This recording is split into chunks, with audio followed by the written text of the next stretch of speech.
chiede di fare chiarezza sulle modalità di assegnazione degli alloggi e di affidamento degli appalti sotto la soglia dell'Unione Europea. Il presidente del Veneto, Luca Zaia, ha dato l'incarico al segretario generale della programmazione Tiziano Baggio di avviare con effetto immediato un'ispezione su tutte le 7 ATER del territorio regionale. L'avvio del controllo straordinario è stato deciso nel corso dei lavori dell'ultima giunta regionale sulla base di un'informativa svolta dallo stesso presidente Zaia agli assessori.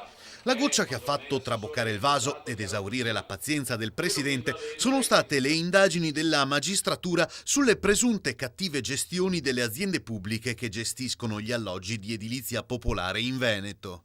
Senza la volontà di mettere qualcuno sul banco degli imputati, ma semplicemente per chiarire ai cittadini e alle istituzioni queste vicende. C'è anche da dire che su questo fronte la filosofia deve essere sempre una: disposizione della magistratura e male non fare, paura non avere. Intanto a Roma il CIPE ha dato il via all'Orte Mestre, una decisione attesa da anni.